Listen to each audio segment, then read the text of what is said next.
রাজধানীর পলাশী বাজারে আছেন সহকর্মী আরাফাত শুভ। ছুটির দিনে বাজার পরিস্থিতি জানতে যুক্ত হচ্ছে তার সাথে। বিভিন্ন ধরনের পণ্যের ক্ষেত্রে আমরা দেখতে পেয়েছি, শুরুতে যদি আমি কাঁচা বাজারের মাংসের ক্ষেত্রে বলি, আমি মুরগির দাম কিন্তু আমরা দেখতে পেয়েছি বেশ খানিকটা কমেছে।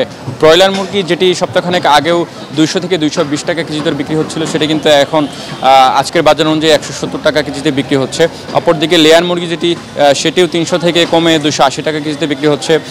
গরুর মাংস 750 টাকা এবং খাসি 1100 টাকা কেজিতে বিক্রি হচ্ছে।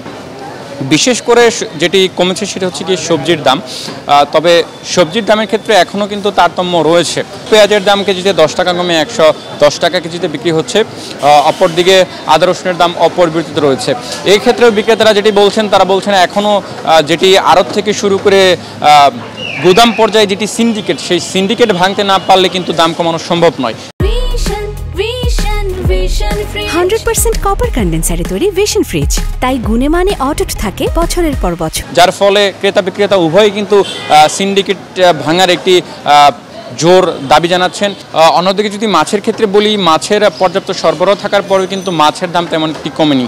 বিশেষ করে অনেকে বলছিলেন ইলিশের দাম কমার কথা, সেটি বিক্রেতারা যেটি বলছেন যে ভারতে ইলিশ রপ্তানি বন্ধ করা হলেও কিন্তু যদি পর্যাপ্ত পরিমাণে যদি নদীতে ইলিশ ধরা না পড়ে, তাহলে কিন্তু এটি সহসায় দাম কমার কথা না।